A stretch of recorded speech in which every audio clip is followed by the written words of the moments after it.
cùng đặc biệt được sắp xếp riêng dành cho tất cả những nhà đầu tư của Marketpeak hiện tại. Và các anh chị có hào hứng cho buổi tối ngày hôm nay không ạ? Nếu mà các anh chị hào hứng thì có thể cho em xin một dãy số 1 để chúng ta có thể nhanh chóng được bắt đầu buổi tối ngày hôm nay được không ạ? Vâng, cảm ơn các anh chị rất là nhiều. Chúng ta khi mà đã tham gia buổi Zoom tối ngày hôm nay rồi, chúng ta đã sẽ được gặp gỡ với hai nhân vật vô cùng đặc biệt và vô cùng đáng mong chờ trong buổi tối ngày hôm nay. Đó chính là CEO và CTO của công ty Marketpeak. Vậy nên rất mong các anh chị chúng ta hãy cùng ngồi trước màn hình và mở camera của mình lên để CEO và CTO thấy rằng thị trường Việt Nam của chúng ta đang bùng nổ và sắp bùng nổ rất là mạnh, được không ạ? Vâng, và hiện tại thì em đã thấy một số anh chị đã mở camera rồi, tuy nhiên thì một số anh chị chưa mở camera. Và đây là buổi đào tạo nội bộ, vậy nên rất mong là các anh chị chúng ta hãy cùng mở camera của mình lên để chúng ta có thể để cho CEO và CTO của công ty được nhìn thấy những gương mặt thân quen, những gương mặt rất là đẹp trai và xinh gái của các anh chị, được không ạ? Nếu mà các anh chị, không biết là các anh chị đã nghe rõ em nói chưa ạ? Nếu mà đã nghe rõ em nói rồi thì có thể là vẫy tay lên màn hình để có cho em thấy được không ạ? Vâng, xin cảm ơn các anh chị rất là nhiều. Và chương trình buổi tối ngày hôm nay của chúng ta, buổi Zoom này sẽ có giới hạn số lượng người, cũng như là sẽ chỉ dành cho những nhà đầu tư của Marketpeak, đã đầu tư của Marketpeak. Và chương trình của chúng ta sẽ bắt đầu vào lúc 20 giờ 10 phút tối ngày hôm nay. Chúng ta sẽ được nghe tất cả những chia sẻ, những kiến thức của CEO và CTO. CTO sẽ là người chia sẻ tới các anh chị những kiến thức về blockchain. Anh ấy là một người có một kiến thức rất là rộng và rất là sâu về lĩnh vực này ạ. Và CEO của chúng ta thì sẽ giới thiệu tới các anh chị về định hướng của công ty, chiến lược của công ty, cũng như là những update mới nhất và những gì sẽ có trong tương lai. Các anh chị có cảm thấy thực sự là hào hứng không ạ? Nếu mà cậu hào hứng thì sẽ cho em thêm những cái vẫy tay ở trên màn hình được không ạ? Vâng, cảm ơn các anh chị rất là nhiều. Và không biết là các anh chị đã mở hết camera của mình lên của mình chưa, nhưng thì em đã nhìn thấy CEO và CTO của chúng ta đã có mặt trên màn hình rồi ạ. Họ là người Đức và họ rất là đúng giờ. Vậy nên là chúng ta hãy cố gắng đưa tất cả những người bạn bè, những người đồng đội của mình hãy tới buổi Zoom đúng giờ các anh chị nhé. Vì buổi Zoom của chúng ta sẽ không quá nhiều người có thể được vào, nên là nếu mà ai vào sau là sẽ không được duyệt đâu ạ. Các anh chị có thể là nhanh chóng đưa những người bạn bè, những người đồng đội của mình. Chúng ta hãy vào buổi Zoom tối ngày hôm nay để chương trình lại bắt đầu. Khi mà chương trình bắt đầu thì rất mong là các anh chị hãy mở camera của mình lên. Và tối ngày hôm nay chúng ta sẽ có thêm một nhân vật đặc biệt nữa. Đó là một người phiên dịch. Người phiên dịch viên của chúng ta sẽ phiên dịch tất cả những điều hay nhất, những điều tinh túy nhất mà CEO và CTO của Marketpeak sẽ đưa đến. Vậy nên là rất mong các anh chị chúng ta hãy mở camera của mình và ngồi trước màn hình, để nếu như chúng ta có thời gian, có một chút thời gian cuối cùng của chương trình, chúng ta kịp có thời gian thì em sẽ dành khoảng 5 đến 10 phút để các anh chị có thể đặt câu hỏi trực tiếp cho CEO và CTO của chúng ta, được không ạ? Vâng, hôm nay là em thấy rất là nhiều các anh chị chúng ta đã ngồi trước màn hình rồi, và chúng ta chắc chắn là các anh chị cũng như giống như em thôi sẽ rất là hào hứng cho buổi tối ngày hôm nay. Và nếu như mà buổi tối ngày hôm nay thực sự có hiệu quả thì em rất mong là trong thời gian tới 1 tháng chúng ta có thể sắp xếp mời CEO và CTO của chúng ta chia sẻ thêm, được không ạ? Vâng, em đã nhìn thấy tất cả các anh chị có mặt trên màn hình rồi ạ. Buổi Zoom của chúng ta hiện tại đã có 132 người, 133 người tham gia. Và buổi Zoom của chúng ta sẽ bắt đầu vào lúc 20 giờ 10 phút. Vậy nên là rất mong các anh chị hãy nhanh chóng gửi đường link Zoom cũng như là ID Zoom tới những người bạn bè và những người đồng đội của mình các anh chị nhé. Sẽ rất là khó và rất là hiếm những cái cơ hội để chúng ta có thể trò chuyện trực tiếp với CEO và CTO của Marketpeak. Vậy nên các anh chị hãy tập trung 100% năng lượng của mình để lắng nghe những gì họ chia sẻ. Và nếu như các anh chị có cơ hội được mời lên để đặt câu hỏi thì rất mong là các anh chị hãy chuẩn bị sẵn câu hỏi cho mình, để lúc đó chúng ta không làm mất thời gian của những người khác, và chúng ta sẽ được nhiều người được hỏi câu hỏi hơn, được không ạ? Có thể nếu như mà kịp thời gian thì MC Hoàng Thảo rất mong muốn là được dành khoảng 5 đến 10 phút cuối cùng để chúng ta có thể đặt câu hỏi cho CTO và CEO của Marketpeak các anh chị nhé.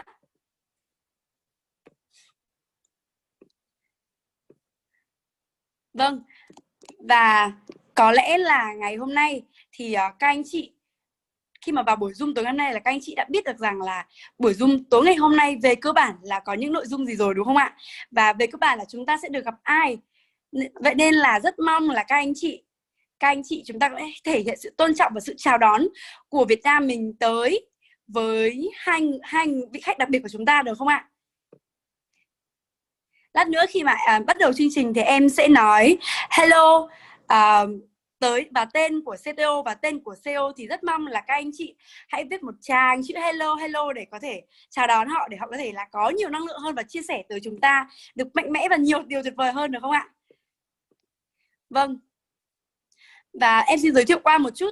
CTO của chúng ta là một người đã làm việc rất là lâu năm trong lĩnh vực DeFi, blockchain cũng như là crypto. Anh ấy là không chỉ là giỏi về kỹ thuật, mà anh ấy còn rất là giỏi về phân tích thị trường này. Anh ấy nắm bắt thông tin rất là nhanh. Vậy nên khi mà các anh chị đạt được lên những cái mức cao hơn trong cái level, thì các anh chị sẽ học thêm những cái kiến thức sâu. Nếu mà để nói với những người mới thì chúng ta có thể là sẽ nói từ level 1 đến level 3 chẳng hạn. Tuy nhiên khi mà các anh chị đã hiểu rồi, các anh chị đã làm trong lĩnh vực này được một thời gian rồi, thì các anh chị sẽ yêu và đam mê về nó, các anh chị muốn tìm hiểu sâu hơn. Thì cái người mà em rất là ngưỡng mộ về cái lĩnh vực này đó là CTO Benjamin, thì anh ấy đã có kiến thức rất là sâu rộng trong cái lĩnh vực này rồi. Vậy nên nếu như các anh chị thực sự muốn tìm hiểu sâu những cái kiến thức gọi là bản chất của cái lĩnh vực này, thì các anh chị hãy có thể coi anh ấy là một người thầy, và các anh chị có thể học anh ấy được đấy ạ. Trong cái link trong cái buổi đào tạo ấy của công ty, ở trên cái phần website của chúng ta ấy, khi các anh chị đầu tư ấy, thì sẽ có những cái video mà anh ấy đã dạy rồi đấy ạ. Không biết là trong số các anh chị ở đây đã anh chị nào xem những cái video đấy chưa ạ? Chắc hẳn là sẽ có những anh chị nào đó đã xem những cái video đó rồi. Còn nếu như ai chưa xem thì có thể là lên đó xem lại các anh chị nhé. Chúng ta có thể tải một số phần mềm về và chúng ta có thể phiên dịch trực tiếp. Khi mà các anh chị bật video lên ý, thì chúng ta có thể để cái micro của chúng ta ở gần với cái laptop để micro có thể để điện thoại có thể nghe thấy được những cái lời mà CTO chia sẻ, thì cái phần mềm nó sẽ giúp các anh chị dịch luôn. Em thường nghe tiếng Anh như vậy vì tiếng Anh của em nó giao tiếp thì hơn một chút, nhưng mà nói về chuyên sâu về lĩnh vực blockchain ý, thì có những cái từ ngữ chuyên ngành mình không thể dịch được hết, và mình cũng không thể hiểu được hết. Vì là nếu như các anh chị ví dụ như từ DeFi, các chị chỉ hiểu là đó là decentralized finance, đúng không ạ? Nó sẽ chỉ đơn giản là tài chính phi tập trung. Tuy nhiên trong cái tài chính phi tập trung có những gì thì đôi khi mình đọc tiếng Việt mình còn chưa hiểu hết, chứ đừng nói là tiếng Anh ạ. Vậy nên là rất mong là các anh chị, nếu như ai thực sự muốn học hỏi, muốn tìm hiểu sâu kiến thức về cái lĩnh vực này, thì chúng ta sẽ dần dần học những cái video với mỗi cái gói đầu tư của chúng ta ấy, sẽ có những cái video nhất định ạ. Vậy nên là các anh chị, nếu như ai chưa biết cái video đó thì có thể là hỏi cái người giới thiệu mình vào buổi Zoom tối hôm nay, chắc chắn là họ sẽ biết đấy ạ. Còn nếu mà ai không biết thì có thể là comment để hỏi MC Hoàng Thảo, rồi MC Hoàng Thảo sẽ hướng dẫn anh chị nhé. Vâng, ok.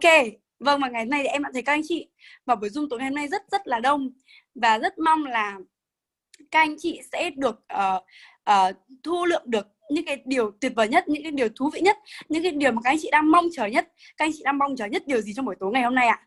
Có thể comment xuống cho MC Hoàng Thảo biết được không ạ? Khi mà các anh chị vào buổi Zoom tối ngày hôm nay, chắc chắn là các anh chị đang mong chờ và đang hào hứng với một điều gì đó, thì có thể là chia sẻ cho MC Hoàng Thảo một chút được không ạ? Để chúng ta có thể là có nhiều năng lượng hơn và truyền tới những người khác để họ có thể nhanh chóng vào buổi Zoom tối ngày hôm nay ạ. Ồ, chưa thấy ai biết. Vậy các anh chị đã mong muốn điều gì trong buổi tối ngày hôm nay ạ? Kiến thức về thị trường DeFi, ok.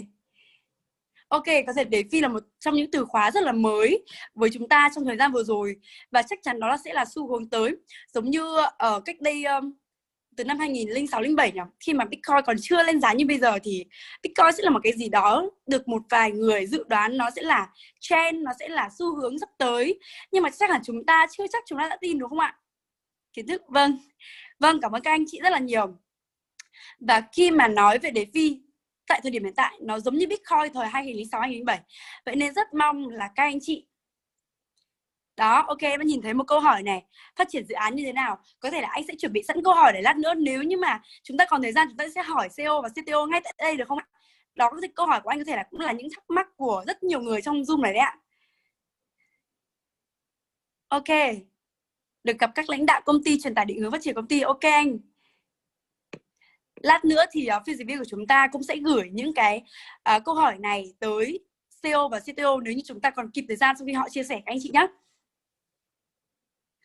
Ok, và không phải để các anh chị chờ đợi lâu nữa thì ngay sau đây, ngay lúc này chúng ta hãy gõ một trang số 68 và cộng thêm chữ hello để chúng ta cùng chào đón để bắt đầu buổi Zoom tối ngày hôm nay. Chúng ta sẽ cùng chào đón tới CTO của công ty Marketpeak, Benjamin Pendick, và rất vui được đồng hành cùng với anh chị, đó là translator, người phiên dịch viên anh Tín Nguyễn. Hello Benjamin Pendick. Hi, good evening. Xin chào tất cả mọi người nghe được không ạ? Alo, mọi người có nghe được tiếng dịch không ạ? Hello? I don't understand a single word, by the way. Okay. I just check whether they can listen to me or not. Yes. Okay.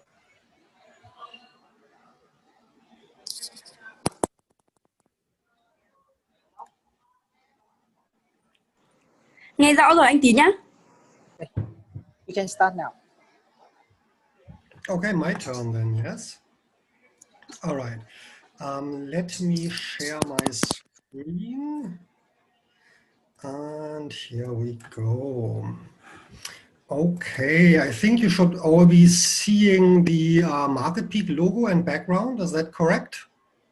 Bây giờ chúng ta đều đã nhìn thấy được cái logo ở cái background, logo của Marketpeak background chúng ta rồi đúng không ạ? Can anybody confirm that you see the Marketpeak logo and blue background? Just so that I know that you're seeing the right thing. Yes, okay, cool, thank you. Well then, let's go. Yeah, as mentioned, I'm Benjamin Bendick. I am the CTO of Marketpeak. So basically, whenever something doesn't work out, it's my fault. And you can be angry at me. That's part of the job. And today I want to tell you about decentralized finance.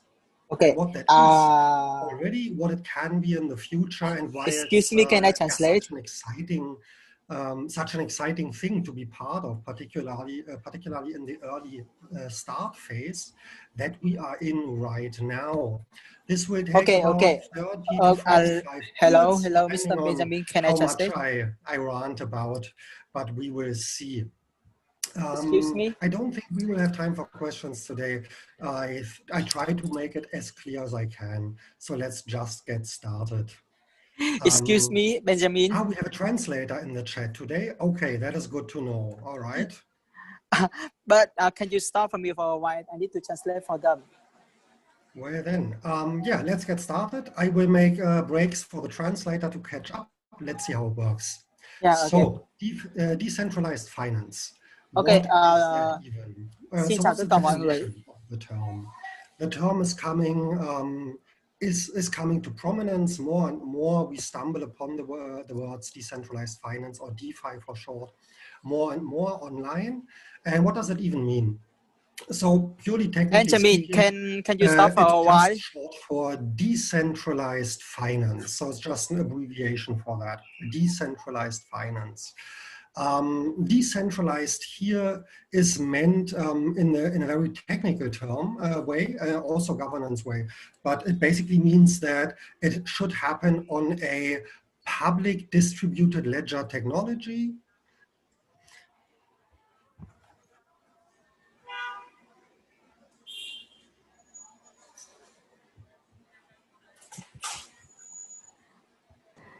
Can you say again, because I cannot catch up to you? You speak maybe 2 sentences and wait for me, and then I will translate for the members. Okay, Mr. Benjamin. For sure. Is the translation spoken or written? Benny, yeah. bitte. But for sure I can make points, yes. 2 bis 3 Sätze, 2 bis 5 Sätze und dann übersetzen. Du sprichst leider viel zu viel. So Benny, please, not so long sentences, so that he can translate it. Okay. Yes.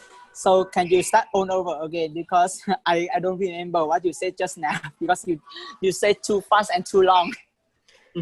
Okay, I think I can go on now. We will see. We will get into the flow, into the rhythm of me speaking and the translation.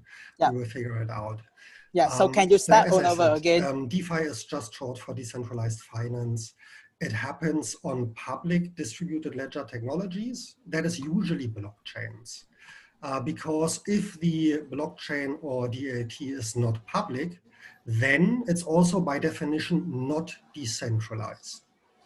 Ok, thế thì ngày hôm nay lúc nãy thì để tính tóm tắt lại một chút về tất cả những gì mà bác vừa nói ha.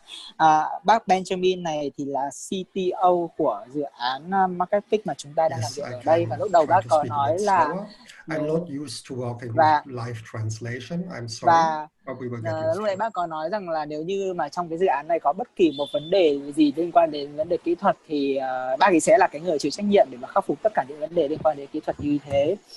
Và bây giờ thì bác ấy sẽ chia sẻ một vài những cái và bác ấy hiện tại đang chia sẻ với chúng ta về tổng quan của cái ngành công nghiệp này, rằng lý do tại sao mà ngày hôm nay cái sự có mặt của blockchain nó lại thực sự rất là quan trọng.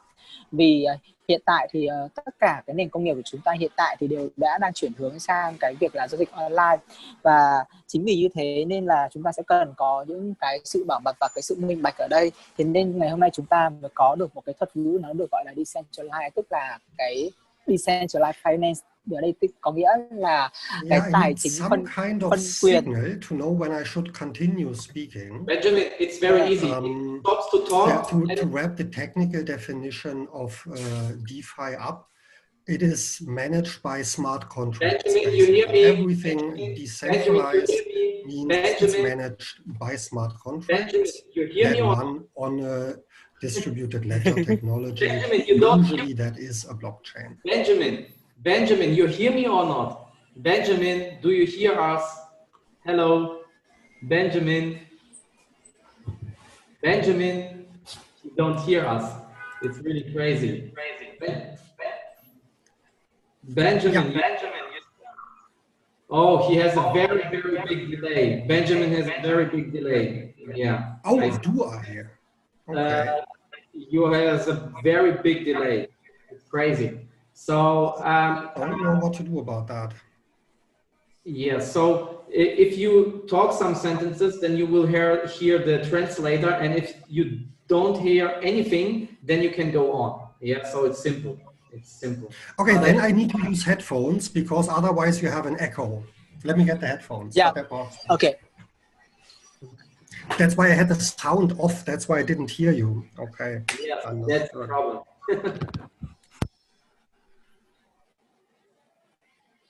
Now we cannot hear you. Right, because this thing does not have a microphone. That's right. Well, then we just try it. Okay. But it's important that you hear us. You can hear us now? Yes. Correct? Yes, I can. That's good. So if he stops to translate, then you can just go on after that. Okay, I just had my sound off because I was fearing the echo, but we will see. Okay.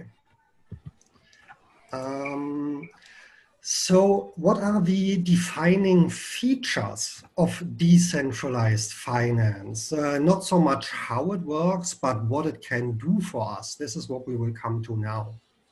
Vậy thì cái thuật ngữ về cái việc là ngành tài chính phân quyền đây nó là cái gì? Thì ở đây chúng ta sẽ không có đi tìm hiểu quá sâu về cái ngành tài chính phân quyền này nó là cái gì, mà chúng ta sẽ tìm hiểu sâu hơn về cái việc là làm sao mà cái kỷ nguyên này hay cái thuật ngữ này và cái ngành này nó có thể hỗ trợ và giúp cho chúng ta phát triển tốt hơn trong cái kỷ nguyên này. Okay.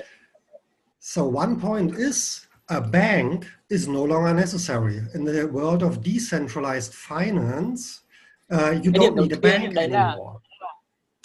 Cái điểm đầu tiên ở đây chính là ngày hôm nay ngân hàng nó không còn thực sự quá cần thiết đối với cả chúng ta nữa, khi mà đã bắt đầu xuất hiện cái thuật ngữ về cái tài chính phân quyền này. Sorry, one second.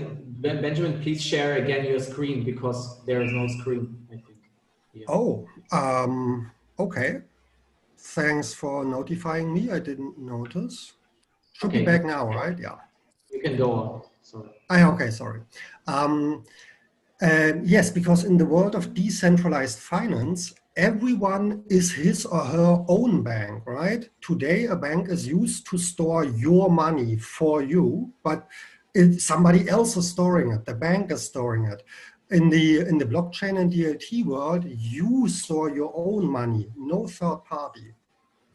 Trước khi mà có cái thuật ngữ, trước khi mà chúng ta biết đến cái khái niệm về tài chính phân quyền này, thì thường chúng ta sẽ cần đến một cái ngân hàng để chúng ta có thể lưu trữ và cất giữ tiền bạc của chúng ta.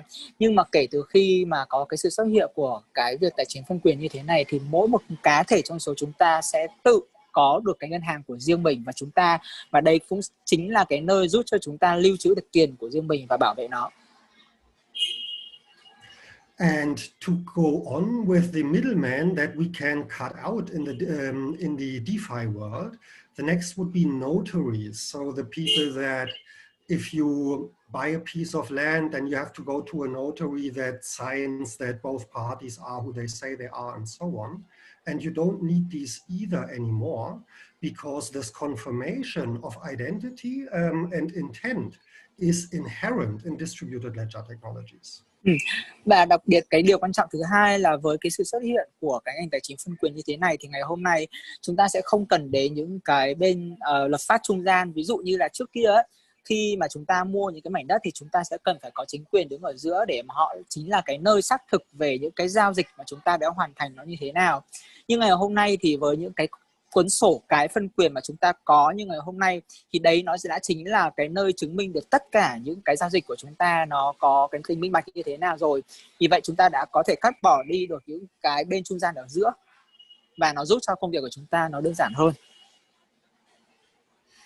Another thing that is way nicer, faster and cheaper than it has been so far are particularly international money transfers, which in the past have cost, it depends on from which country to which country, can cost like $50 flat fee plus a percentage and can take a week or two, so it can be very expensive and slow.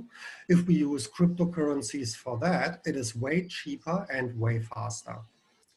Cái điểm thứ ba ở đây là khi mà chúng ta tham gia vào cái ngành tài chính phân quyền như thế này, thì chúng ta sẽ tiết kiệm được một khoản tiền rất là lớn khi mà chúng ta chuyển tiền, đặc biệt là chuyển tiền liên quốc gia. Bởi vì là như chúng ta đã biết, khi mà chúng ta chuyển tiền từ quốc gia này sang quốc gia khác thì chúng ta phải tốn một cái khoản phí rất là lớn cho ngân hàng để họ có thể thực hiện dịch vụ cho mình. Và điểm quan trọng thứ hai nữa là nhờ cái việc mà dùng tiền điện tử để mà chuyển như thế này, thì chúng ta còn tiết kiệm được một cái khoảng thời gian giữa những lần luân chuyển, và nó an toàn hơn rất là nhiều.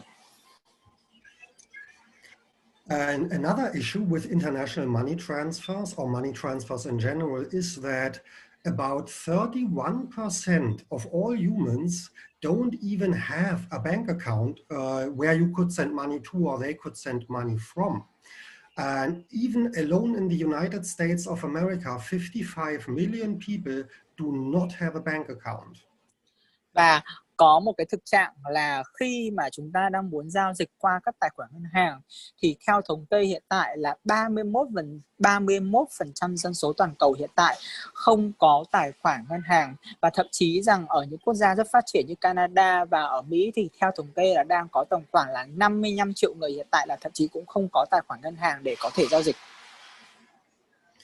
But of these 31% of humans that don't have a bank account, 2/3 out of those, so 2 out of 3 people from those do have a smartphone, and well, a smartphone is all you need to be part of the decentralized finance world. Nhưng mà mặt khác nó lại có một cái điểm rất là thú vị. Trong khi 1/3 dân số thế giới thì không có tài khoản ngân hàng, nhưng 2/3 dân số thế giới còn lại, 2/3 dân số còn lại trên thế giới thì lại đều có cái điện thoại smartphone mà chúng ta đang cầm ngày hôm nay. Và để chúng ta có thể thực hiện được những cái nghiệp vụ giao dịch nhờ vào cái kỷ nguyên của cái ngành tài chính phân quyền này, thì thứ duy nhất chúng ta cần ở đây không phải tài khoản ngân hàng nữa, mà chúng ta lại chỉ cần mỗi cái điện thoại là xong rồi. And this means that decentralized finance enables, in theory already today, enables more people to partake in services like banking, insurances, tradings, investments, and money transfers than the banks can do. And that is pretty cool for the people. Thế thì với cái số liệu thống kê này nó chỉ ra một điều rằng là nếu như tất cả chúng ta tham gia vào cái ngành công nghiệp tài chính phân quyền như thế thì nó sẽ giúp cho một số lượng lớn người nhiều hơn có thể tiếp cận được những cái dịch vụ có tính chất tương tự như ngân hàng, ví dụ như là chuyển tiền. Then there are other cool things. For example, if you need a credit, you can get a credit without even a bank account, which isn't really possible today, except from a friend or so. And you could secure this credit with a different digital asset that you might own. Can you say again? I don't get it. Can you say again? You can borrow money for yourself. You can take a loan out for yourself without even having a bank account. And you can give as a security a digital asset, like your music collection, right? You can say, if I'm not able to pay you back, you can have my iTunes music collection as collateral, for example. Cái điểm tiếp theo ở đây là ví dụ như là những cái dịch vụ liên quan đến vay nợ chẳng hạn. Giả sử như ngày hôm nay khi mà chúng ta đã có được cái sự liên kết về cái decentralized finance rồi ấy, thì chúng ta cũng khi mà chúng ta muốn vay tiền, thậm chí chúng ta không cần thiết phải đến ngân hàng nữa, mà chúng ta vẫn có thể vay tiền được bằng cái cách là chúng ta sẽ có những cái tài sản thế chấp điện tử. Ví dụ như là ai đó mà có một cái tài sản ở trên iTunes chẳng hạn, tức là cái tài khoản trên iTunes ấy, chúng ta thậm chí có thể thế chấp cái tài khoản đấy để chúng ta có thể vay tiền ở đây cũng được. And also you can, if you happen to have more money than you need right now, you can also lend this money yourself to whoever you want to lend it to. And you can charge whatever interest rate you want and what you are able to get, of course, which usually is a better thing to do with your money than keeping it on the bank, because 0 or 2% interest in a year isn't even inflation. So it's better if you can lend it away to other people for more than that yourself. Và nếu như mà chúng ta có được những cái lượng tiền nhàn rỗi thì thậm chí là chúng ta cũng có thể là dùng cái lượng tiền nhàn rỗi này cho người khác vay thông qua cái hệ thống tài chính phân quyền này, và chúng ta sẽ là cái người tự quyết định cái mức lãi suất mà chúng ta muốn cái người kia vay của mình là bao nhiêu %. Và chắc chắn rằng là khi chúng ta tự quyết định như thế thì cái mức lãi suất này nó sẽ nó sẽ tốt hơn rất là nhiều so với cái việc là chúng ta đi gửi tiền ở ngân hàng, bởi vì là cái việc mà chúng ta gửi tiền ngân hàng mà dưới 10% một năm như thế thì thậm chí nó không đủ để mà chi trả cho cái lượng lạm phát nó xảy ra hàng năm. Nó không đủ để bù đắp cho cái tình trạng lạm phát hiện tại, ý tín là như vậy. So an example that I think is really cool. Let's imagine I am 18 years old and I am a student. I go to university now, but I have to pay money to the university. I don't have the money. I'm 18 years old. But what I might have as an 18-year-old is I might own a lot of computer games digitally on my computer. I might own movies. I might own music on different platforms that I have paid for. And now somebody else could lend me the money and say, what do I do if you can't pay me back? Well, then you own my digital assets and then you can sell those. That's a similar thing like a bank that might take your house as collateral for a loan, for example, which enables more people to get a little loan than they could with banks.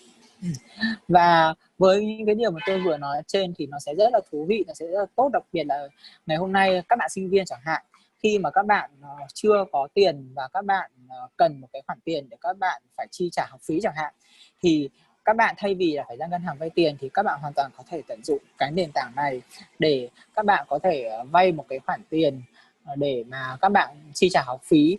Và các bạn sinh viên thường là không có tiền, nhưng các bạn lại thường là có cái gì ạ? Các bạn có thể là có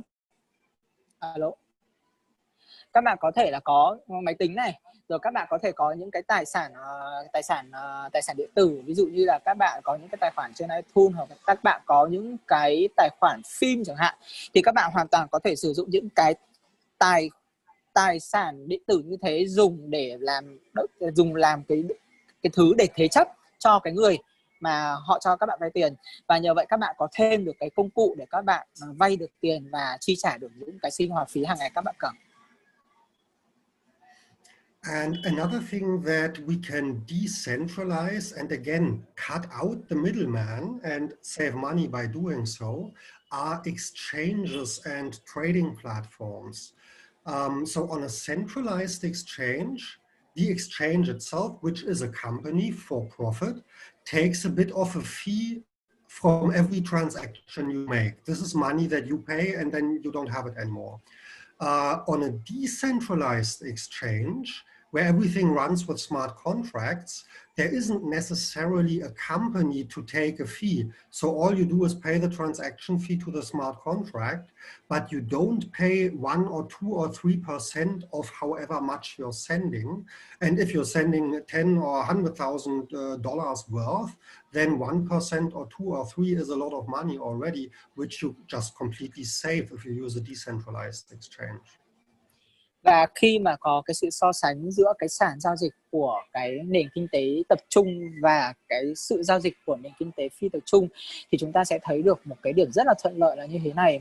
Nếu như mà chúng ta giao dịch tiền bạc thông qua cái nền kinh tế tập trung á, thì thường là chúng ta sẽ phải trả một cái khoản phí nó khá là cao. Nhưng nếu như ngày hôm nay chúng ta thực hiện các cái nghiệp vụ giao dịch ở trên cái nền tảng nền kinh tế tập trung á, thì chúng ta có thể thực hiện nó thông qua cái nền tảng là hợp đồng thông minh. Vậy thì khi mà chúng ta thực hiện cái việc giao dịch thông qua cái hợp đồng thông minh như thế, chúng ta cũng vẫn phải trả một cái khoản phí, nhưng cái khoản phí này nó nhỏ hơn rất là nhiều so với cả cái việc chúng ta phải trả những cái phí lên đến 1, 2, 3% trên mỗi một cái lượng tiền giao dịch đối với cả cái nền kinh tế tập trung. Another upside of decentralized exchanges when compared with centralized ones is very similar to comparing a crypto wallet to a classical bank account. And that is, if you send your money to the bank has your money, you don't. If you send your money to a centralized exchange, the exchange now has your money, you don't. You can only hope that the exchange will give it back. Mostly they do, but some are scams and run away. Some get hacked. Kraken still comes to mind. In a decentralized exchange, your money only leaves your wallet when the trade is actually executed. So in a decentralized exchange, the danger that the exchange will be hacked or is a scam or something and you lose your money on the exchange is zero. Which is great. Và một cái so sánh nữa giữa cái nền kinh tế mà tập trung với cái nền kinh tế phi tập trung, hay là cái việc mà giữa cái sàn giao dịch tập trung và cái sàn giao dịch phi tập trung là như thế này.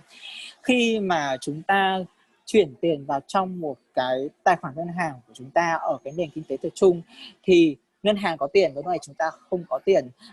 Và cái việc mà chúng ta chuyển tiền vào những cái tài khoản ngân hàng thì như chúng ta cũng đã biết là nó sẽ luôn luôn có một cái phần trăm rủi ro nào đấy đối với cái việc là ngân hàng bị tin tặc tấn công và khiến cho chúng ta bị mất tiền, và nó cũng là một trong những cái rủi ro nó đang hiện hữu. Còn đối với cái việc chúng ta thực hiện những cái nghiệp vụ, những cái giao dịch ở cái nền kinh tế phi tập trung này thì cái thứ duy nhất chúng ta cần ở đây chỉ cần là một cái ví điện tử mà thôi. Và khi chúng ta bỏ tiền vào trong cái ví điện tử đấy thì cái tiền đấy vẫn là tiền của chúng ta, và đặc biệt quan trọng hơn nữa là nó mang tính bảo mật an toàn tối đa mà chúng ta hoàn toàn không có phải lo ngại đối với cái việc là chúng ta bị tin tặc tấn công, giống như là gửi tiền vào ngân hàng. Okay. Another really cool thing about that you can also do with decentralized exchanges is you can not only do a direct trade, this currency for that, for example, BTC for Ethereum, but you can also do leverage trades where you say you trade with a 5x lever or a 10x lever, which means that you also trade with borrowed money. And you can do the trade decentralized, and you can also borrow the money decentralized, which is, I think it's just cool. Và một cái điểm rất là thú vị ở đây đấy chính là cái việc cập nhật. Tức là khi mà chúng ta giao dịch trade ở những cái sàn phi tập trung thì cũng tương tự như cái sàn tập trung, tức là chúng ta cũng có thể là giao dịch với cái việc là chúng ta mượn được cái đòn bẩy vốn từ chính cái sàn đó. Ví dụ như là khi chúng ta giao dịch một cái đồng tiền nào đấy chẳng hạn, thì thường là chúng ta cũng sẽ được mượn cấp một cái lượng vốn nhân mấy lần lên để chúng ta có thể tăng trưởng được cái biên độ lợi nhuận của chúng ta nó cao hơn. Và tôi cũng cảm thấy đây nó là một cái điểm rất là thú vị khi mà chúng ta giao dịch ở cái sàn phi tập trung. Well, on a centralized exchange, when you borrow money, then you have to pay the person that you lend the money from, and you have to pay the exchange, which means that you pay more than the other person receives. Or the other way around, the other person gets less money than you paid for lending the money, because the exchange wants some money.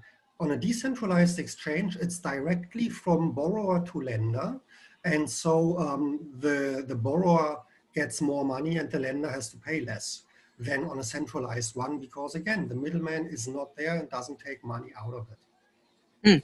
Và liên quan đến vấn đề phí khi mà chúng ta thực hiện những cái nghiệp vụ mà gọi là trade mà có cái đòn bẩy vốn ở đây này, thì trong cái sàn tập trung hóa, khi mà chúng ta mượn vốn từ cái sàn á, thì chúng ta thường là sẽ phải trả phí cao hơn. Lý do một là chúng ta sẽ phải trả lãi cho cái người mà cho chúng ta mượn cái tiền để chúng ta đòn bẩy. Cái thứ nhất. Cái thứ hai nữa là chúng ta còn phải trả cái phí cho cái sàn đấy nữa.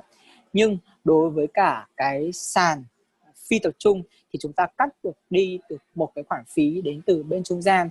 Tức là chúng ta sẽ đâu đó vẫn phải trả một cái khoản lãi cho cái bên mà cho chúng ta mượn tiền, nhưng chúng ta không phải trả cái phí cho cái bên sàn trung gian. Thế nên là đối với cả sàn phi tập trung thì cái ông mà cho vay, ông sẽ nhận được cái lãi cao hơn, và cái ông mà đi vay thì sẽ nhận được cái phí nó thấp hơn, do là chúng ta cắt được đi một cái khoản tiền trung gian.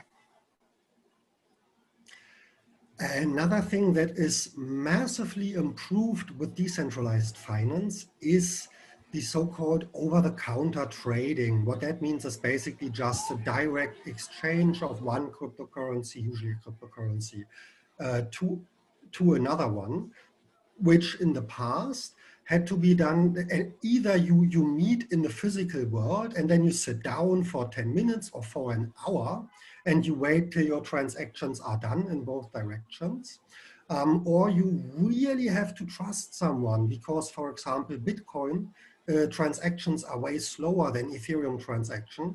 Now imagine two people want to exchange Bitcoin and Ethereum.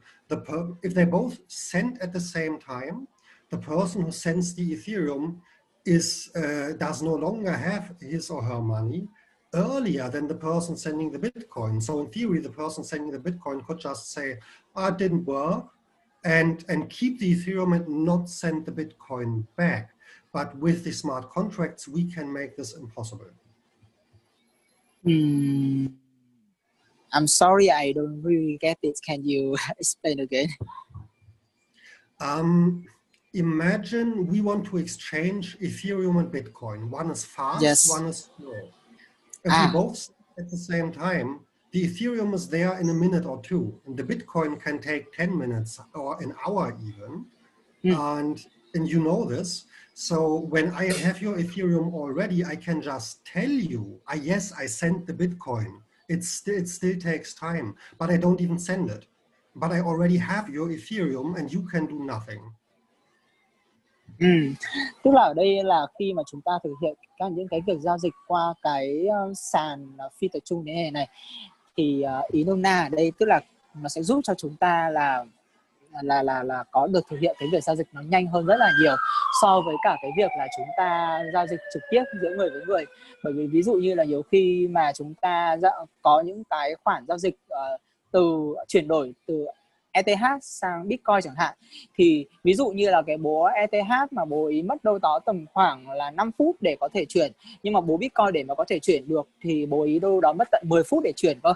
Thế nhưng mà nhờ cái smart contract và nhờ cái hợp đồng thông minh cộng với cả cái sàn giao dịch phi tập trung này thì nó có được một cái phương pháp để có thể cắt ngắn được cái sự chênh lệch giữa hai cái khoảng thời gian đấy, giúp cho chúng ta giao dịch nó thuận lợi hơn, là nhanh hơn.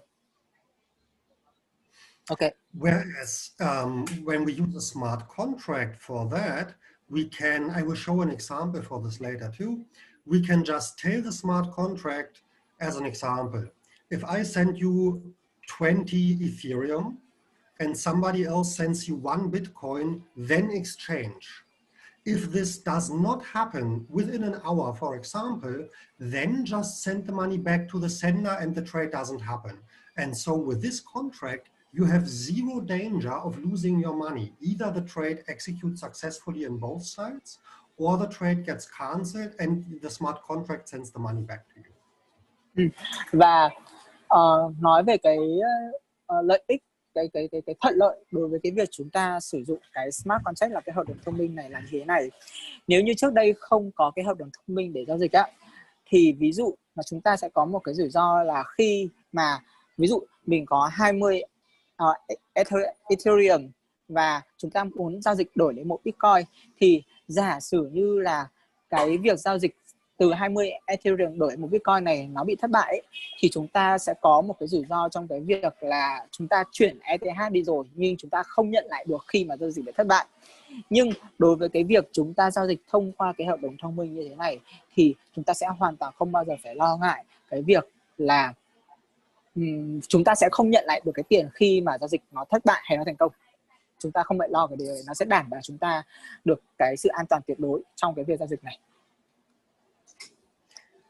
And a whole huge topic in and of itself, really, worthy its own complete webinar, are the tokenized assets, of course. This can be tokenized real estate. This could be an equivalent of stocks, so parts of a company. Could be a few percent of a Picasso painting. Whatever you can imagine, whatever has a value on it, you can tokenize it and then transfer ownership even in little parts. So this would allow me to buy 50 euros worth of a Picasso painting, which I then own. The whole painting is millions and millions, but I own 50 euros of this painting. If the painting doubles in price, I own 100 euro now of this painting, not a 50. And the same goes for all kinds of assets. And then the really, really exciting thing is that you can imagine you can use literally the house you live in, the pictures on your wall. You can use these as money online in the world of decentralized finance. And that's just very cool, I think. Và ở đây có một cái thuật ngữ mà chúng ta cũng để ý đến, đấy chính là tokenize. Tokenize đấy có nghĩa là token hóa bất kỳ một cái loại tài sản nào mà chúng ta muốn, thậm chí là từ những cái thứ như là chứng khoán, cổ phiếu cho đến là thậm chí là cả những cái tài sản mua nhà. Và nhờ vào cái việc mà chúng ta token hóa được bất kỳ một cái loại tài sản nào nhờ cái kỷ nguyên của ngành kinh tế phân quyền này, nó giúp cho cái việc là chúng ta có thể sở hữu những cái loại tài sản nó đơn giản hơn rất là nhiều, và nó sẽ giúp cho chúng ta có nhiều hơn được những cái cơ hội chúng ta tăng trưởng cái tài sản mà chúng ta muốn đầu tư. Yeah, and the really cool thing about this, the thing that really changes everything with this is that you directly have the full power over this. You don't need a notary or anything to, for example, sell a little bit of the house that you live in. You just use the smart contracts for that. And the other thing is that suddenly, because you can tokenize it as small as you want, right? Suddenly everything is liquid, basically. So before, you either sell your whole piece of land or you don't sell your whole piece of land. But now you can sell the piece of land, not to live on, but as an investment, in as tiny a slice as you want, 10 euros worth if you want, to as many people as you want. And that means that suddenly now everything is liquid and way more people can invest into way more things than has been possible before. And way more people that offer investment opportunities have now a way bigger potential audience, because now everyone with just a few euros can start, and you don't have to have thousands or hundreds of thousands to even begin investing anymore. Ok, và chúng ta tưởng tượng thế này ha. Nhờ vào cái việc mà token hóa bất kỳ một cái loại tài sản nào, nó sẽ tăng trưởng, nó sẽ tăng được cái tính thanh khoản đối với tất cả các loại tài sản khi mà chúng ta token hóa. Lý do là bởi vì khi mà chúng ta token hóa bất kỳ một cái loại tài sản nào thì nó sẽ giúp chia nhỏ cái đơn vị tài sản đó ra cho chúng ta. Ví dụ như là ngày hôm nay nếu như mà chúng ta muốn bán một cái ngôi nhà chẳng hạn thì thường là chúng ta sẽ phải bán cả cái ngôi nhà đấy, đúng không ạ? Nhưng nhờ vào cái việc mà chúng ta token hóa cái tài sản là ngôi nhà này, thì ví dụ cái ngôi nhà này nó là giá là 100 đồng chẳng hạn, 100 đồng chẳng hạn, thì chúng ta sẽ chia nhỏ thành 100 phần như thế và chúng ta có thể bán từng phần được như thế. Và nhờ vào cái việc chia nhỏ hóa cái đơn vị bởi cái sự token hóa này nên nó sẽ giúp cho chúng ta có thể thanh khoản được cái tài sản này nó đơn giản hơn rất là nhiều. Mọi người tưởng tượng là giả sử như ngày hôm nay chúng ta có một cái ngôi nhà trị giá cả 100 tỷ chẳng hạn, nó bán rất là khó, đúng không ạ? Nhưng mà nhờ vào cái việc token hóa thì chúng ta có thể bán từng phần ngôi nhà, thậm chí là trị giá của nó chỉ có là 1 triệu thôi. Nhưng nhờ chia nhỏ như thế thì chúng ta bán nó nhanh hơn và chúng ta bán nó dễ hơn so với cái việc là chúng ta bán cả một lúc cả một cục cái ngôi nhà 100 tỷ đó. Mặt khác là nhờ vào cái việc là chia nhỏ cái đơn vị khi mà được token hóa ra như thế thì cũng đồng nghĩa với việc là những cái người mà có ít tiền sẽ có nhiều cơ hội hơn để có thể sở hữu được những cái tài sản có giá trị, nhưng mà nó lại là chúng ta có thể mua từng phần nhỏ một mà không cần phải mua cả cục to đùng như thế, nên chúng ta là có cơ hội để mà sở hữu được những cái tài sản có giá trị hơn. Ok.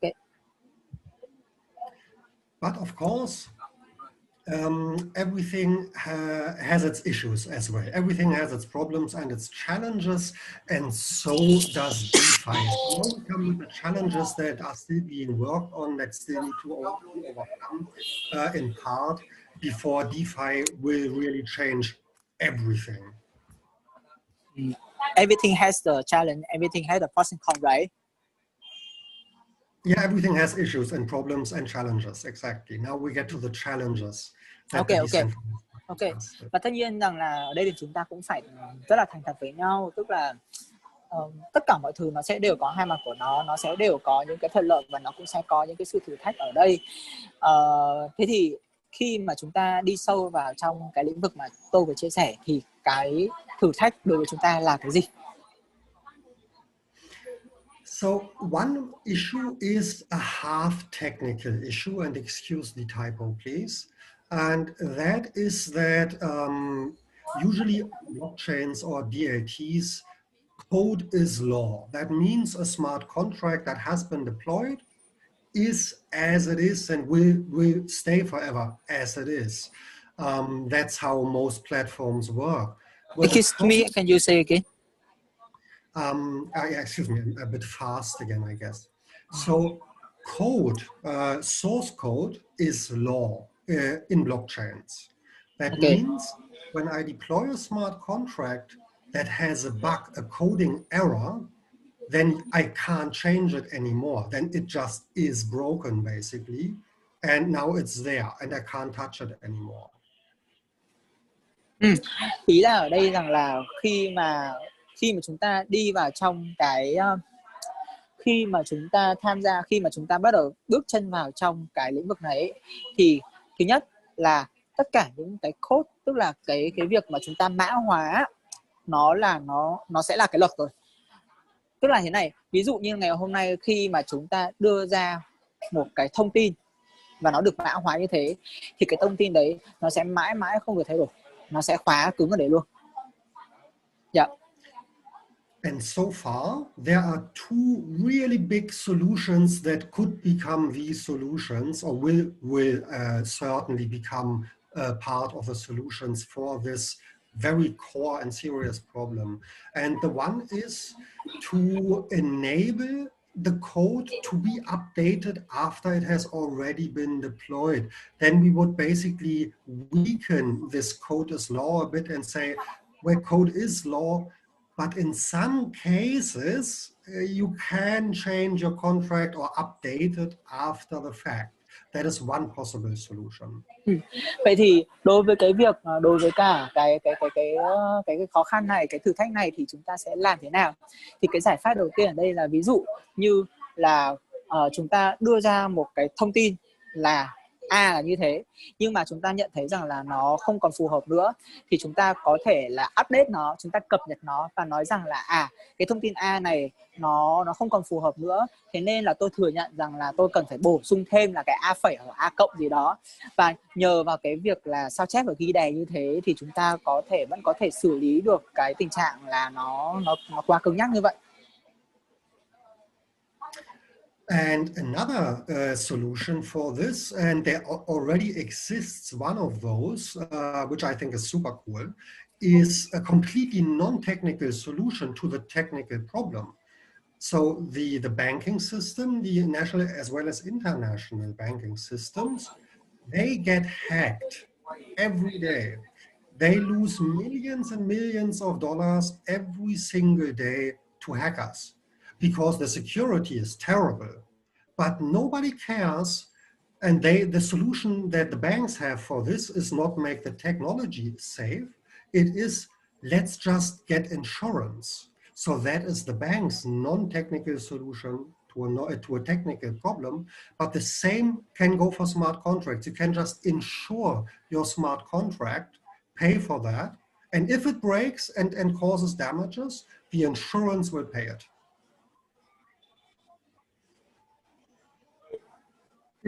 Và có một cái điều rất là tuyệt vời đây là ví dụ như là khi mà chúng ta để tiền trong ngân hàng hay là thực hiện những cái giao dịch mà thông qua cái hệ thống ngân hàng, thì chúng ta cũng biết được rằng là trên thế giới ngày hôm nay có hàng triệu đô la Mỹ nó tin tặc tấn công vào, và một khi mà những cái khoản giao dịch đấy của chúng ta mà bị tin tặc tấn công vào thì cái rủi ro mất tiền rất là lớn, và ngân hàng thì họ sẽ không có bồi thường hoặc là bồi thường một cái lượng rất là nhỏ trên cái lượng tiền mà chúng ta bị hack như thế. Nhưng ngày hôm nay nếu như mà chúng ta thực hiện các giao dịch thông qua cái hợp đồng thông minh như thế này, thì kể cả trong trường hợp xấu nhất là có cái rủi ro xảy ra ở đây thì nó đã có sẵn một cái khoản bảo hiểm, và cái khoản bảo hiểm này cam kết là sẽ chi trả cho cái phần thiệt hại của chúng ta khi mà chúng ta thực hiện qua cái smart contract này, là cái hợp đồng thông minh này. Okay, and now I want to show you a few examples of things that already exist. They're not even that new, most of them. And this is just to show you that this is not all fantasy. This is not all future stuff. No, this is really starting today. It's starting yesterday, basically. And this is why I want to show you a few examples of interesting and or important projects in the DeFi space. Sorry, I don't listen because my part is not clear. Can you say again? I don't listen very clear here. Okay. Yeah, I said I'm just showing a few real world examples to show that this is real stuff. We're not making this up. This does exist. Ở đây bác ấy đang cho mình xem một vài những cái ví dụ thật mà chúng ta có thể nhìn thấy ở đây. Okay. So the first thing I want to show you is MetaMask, which is a cryptocurrency wallet for Ethereum and tokens that are based on the Ethereum blockchain, because it's still the most used smart contract platform. And this you can have on your phone, but it also directly integrates into the browser, which is great because this allows it to interact directly with the other projects. I will show you. Okay. Và ở đây bác đang show cho chúng ta một cái, nó chính là cái một cái ví có tên là Meta gì đấy, MetaMask. Và cái ví này nó chính là cái ví mà cho chúng ta có thể thực hiện những cái hợp đồng smart contract này. Và cái ví này thì chúng ta có thể sử dụng là ở trên cái điện thoại thông minh của chúng ta. Nhưng cái điểm thú vị ở đây là nó còn tích hợp được ở trên cái web browser, tức là chúng ta có thể là sử dụng cái ví này trực tiếp ở trên cái giao diện nào mà thông qua website của chúng ta. Và nhờ vậy nên là nó cho phép chúng ta tích hợp được thêm rất là nhiều những cái công dụng ở đây. Okay. One of the oldest project, I think the oldest project in the DeFi space, you could call it, is the so-called MakerDAO. and they have a cryptocurrency that they just want to use as digital money, basically. A lot of people are using it, actually. It is called DAI. And you can do all the things you can do with regular money, loan it away, earn interest, send it out, receive it, just that it's a DAI and it's not on a bank, but it's directly under your control. So this is a thing that also exists and exists for a while. It's complete full-on currency with all the features you expect, just digital. Và ở đây có một cái dự án nó gọi là cái dự án MetaDAO, và với cái dự án này thì nó cũng chính là cái dự án mà bác ấy nói là ứng dụng về cái nền kinh tế phi tập trung ấy, cái tài chính phi tập trung này. Và ví dụ như là thông qua cái dự án MetaDAO này thì chúng ta có thể không cần thiết phải thông qua ngân hàng nữa, mà chúng ta cũng có thể là vay tiền hoặc là cho mượn tiền và một cách trực tiếp thông qua cái nền kinh tế phi tập trung này, và nó sẽ giúp cho công việc của chúng ta nó đơn giản và thuận tiện hơn rất là nhiều. Can you wait for a while? I need to trust my. Say again, please. Thì xin lỗi mọi người nhé, Tín vừa bỏ cái tai nghe ra để Tín sạc cái điện thoại của Tín, nên là mọi người nghe trực tiếp này có rõ hơn không ạ? Có rõ không ạ?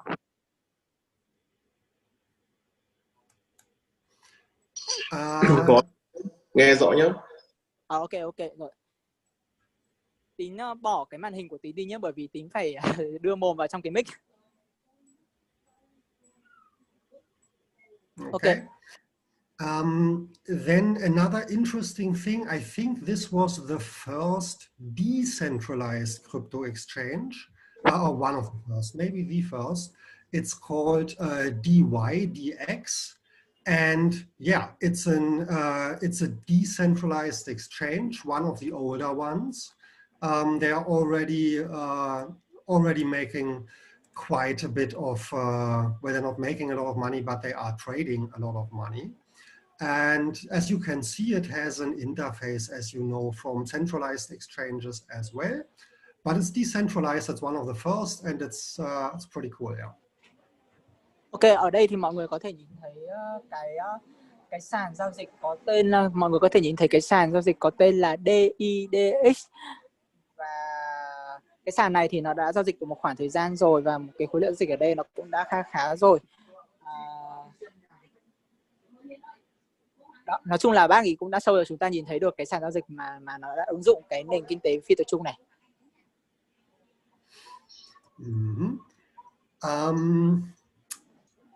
I think well, compound finance is a bit more difficult maybe to explain, and I will just skip this for now. If anybody's really interested, it's a very cool project in the DeFi space using DAI also, but I try to speed this up a bit, so we skip this one.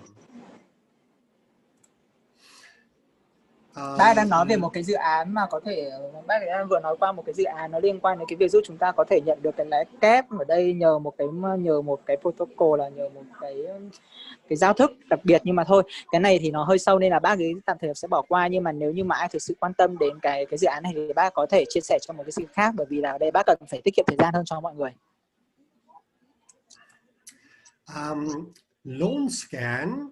LoanScan is a site where you can see, so if you have cryptocurrency and you want to earn money with it, but you don't want to trade, you can just lend it, right? And earn interest on this. And LoanScan shows you on which platforms you can get how much percent interest for what cryptocurrency. So that is also pretty useful. And it's an example. Ok. Và ở đây có cái dự án nó có tên là LoanScan. Thì cái dự án này ấy, thì nó là cái việc là nếu như chúng ta không có muốn là giao dịch và đi trade, đi lướt sóng á, thì mà chúng ta đang có một cái khoản tiền nhàn rỗi thì chúng ta có thể cho vay. Và với cái dự án này thì mọi người có thể nhìn thấy là nó sẽ đưa ra chúng ta một cái danh sách ở những cái nền tảng, và nếu như cho chúng ta cho những cái nền tảng này, cho những cái dự án này nó vay tiền, thì nó có đưa ra được cho chúng ta những cái chỉ tiêu, ví dụ như là cho chúng ta biết được rằng là cho dự án này vay thì được lãi bao nhiêu %? Another interesting project is token sets. And to make it short, what token sets allows is for people to define different indices, basically, that you can track and invest in, like a classical index fund for the classical stock market that just goes up and down with the with the current stock market value. But you can also track other things. For example, you can not only track the overall value of an asset, but you could instead track the moving average, for example, or define whatever particular Excuse things you me, want. can you say again? So with this, you can basically create index funds, automated decentralized index funds. Ok, tức là với cái dự án mà bác đang nói đây này thì chúng ta có thể là đưa ra được những cái chỉ số cho những cái quỹ mà chúng ta đang muốn gọi vốn, kiểu như vậy. But you can also track more complicated things if you want this, which you can't really do in the classical stock market. An example would be, instead of tracking the actual index, you could be tracking the moving average as just one example. Và ở đây thì ý ở đây là tức là nếu như chúng ta muốn đầu tư vào các dự án đây thì ở đây nó có một cái dự án nó tên là cái token set này, thì khi mà mọi người vào trong cái dự án này thì nó sẽ đưa ra chúng ta tất cả những cái chỉ số cần thiết để chúng ta cần biết được rằng là chúng ta sẽ đầu tư vào nó như thế nào. Next one, I mentioned before the over-the-counter trades or direct exchange between two people. And this is an example for the smart contract for that. Here I just put in. Vừa rồi thì tôi có nói với mọi người về cái việc là giao dịch trực tiếp giữa hai người với cả nhau thông qua cái hợp đồng thông minh, thì đây nó chính là một cái ví dụ liên quan đến cái việc là giao dịch trực tiếp giữa hai người với nhau thông qua hợp đồng thông minh là như thế nào. Here I can basically say I want to give you 1,000 DAI. And for this, I have no idea what the price is. For this, I want $50. I guess that's bad, but I don't know. Ví dụ như là tôi đang muốn giao dịch là 1.000 DAI để mà nhận về được là 50 USDC. It's a stable coin that tracks the US, yes. Và USDC đây là cũng là một đồng tiền ổn định. Nó tương tự như kiểu USDT ạ. And then I click create and I say you have 1 hour, and if you then send the 50 USDC within 1 hour, then I will get the USDC and you get my DAI trade is done. And if you don't send the 50 USDC within 1 hour, then I get my 1,000 DAI back and we're done, the trade did not happen. Ở đây thì tôi có thể là chọn cái thời gian giao dịch. Ví dụ như là đây tôi sẽ chọn là 1 giờ đồng hồ. Thế nên nếu như trong vòng 1 giờ đồng hồ bạn chuyển cho tôi 50 cái USDC này thì ngay lập thì tự động là sẽ có là 1.000 cái DAI, cái đồng tiền tên là DAI này được chuyển vào tài khoản của các bạn. Nhưng nếu như trong vòng nội bộ 1 giờ đồng hồ mà tôi không nhận được, mà bạn chưa chuyển cho tôi 50 cái USDC này thì sẽ không có cái 1.000 DAI kia chuyển cho các bạn. Đồng nghĩa với việc là tôi vẫn giữ lại được cái 1.000 DAI của tôi và bạn vẫn giữ được 50 cái USDC của các bạn. Thế nên là nó đảm bảo cái sự an toàn cho cả hai bên. And why is this great? Because it means that neither of us can cheat. You only lose your 50 USDC if you do get my 1,000 DAI and vice versa. There's no way for you or me to cheat this contract. This is why it's great. It's completely safe. Brilliant. Và nhờ vì vậy nên ở đây sẽ không có một ai có thể gọi là lừa đảo ở đây được cả. Okay. The last thing I wanted to show today is, because I said a big problem can be bugs in the smart contracts, and a non-technical solution is an insurance for smart contracts? Well, this already exists actually. Nexus Mutual is an insurance company for smart contracts. So you can already insure your smart contracts with it. Và lúc nãy tôi còn nói rằng là thậm chí là ngày hôm nay một cái nền tảng smart contract nó vẫn có thể có những cái vấn đề xảy ra, thì tôi giới thiệu với mọi người một cái công ty bảo hiểm đứng ra ở giữa trung gian như thế này để có thể đảm bảo cho chúng ta được một điều là nếu như mà có những cái vấn đề nó xảy ra khi mà chúng ta thực hiện các giao dịch thông qua hợp đồng thông minh, thì đây chính là cái công ty bảo hiểm đứng ở giữa để đảm bảo cho chúng ta được cái sự an toàn về cái lượng tiền mà chúng ta giao dịch. And yes, I wanted to show you all these things to really show that this is real stuff. This exists already, not everything, but a lot more exists every day. It's being worked on. It's very real and it's very cool. I find it Tất cả những cái mà tôi vừa chia sẻ với các bạn thì nó đều là những cái dự án mà nó đang hoạt động rồi, chứ không phải là cái kiểu mà nói trong tương lai. Kiểu. Okay, it's two more slides. It's not too much. There are a few more issues that are technical. One is scalability in general, as we always have with DLTs. That's been worked on. Again, sorry. We have, as always with blockchains, we have the scalability issue, but it's also being worked on. So scalability is very important, of course, for decentralized finance. Can you wait for a while? I take my earphone. Sorry. More challenges for DeFi. Scalability is another challenge. It always is with DLT, but we're working on it. Can you wait? Sorry, I'm sorry. Should I repeat once more or just go on? My phone is out of battery. I'm sorry. Okay. Can you say again? I'm sorry. Okay, again. A few more challenges that are still to be solved for DeFi, so that really everyone can use it. Challenge one that is still left, scalability. So how many people can use it at the same time? How many what? How many what? Sorry. How many people can use the tech at the same time? That is scalability. That's still a thing we work on. Ở đây nó có một cái thuật ngữ nó có tên là scalability, thì cũng chưa biết cái từ này nó nghĩa là gì, nhưng mà dịch nôm na thì nó ý là muốn nói về cái việc là sẽ có bao nhiêu người có thể cùng tham gia một lúc ở mọi thời điểm. So an example, what do I mean with scalability? If every person in the world today, everyone would use Bitcoin for every financial transaction, the Bitcoin network would completely break because it cannot deal with that many transactions. And that is the lack of scalability, as an example. Chúng ta hiểu đơn giản ví dụ như này. Giả sử nếu như ngày hôm nay mà toàn bộ dân số trên thế giới cùng một thời điểm mà giao dịch cái đồng Bitcoin ấy, thì cái blockchain của cái Bitcoin nó sẽ không thể nào tải nổi cả.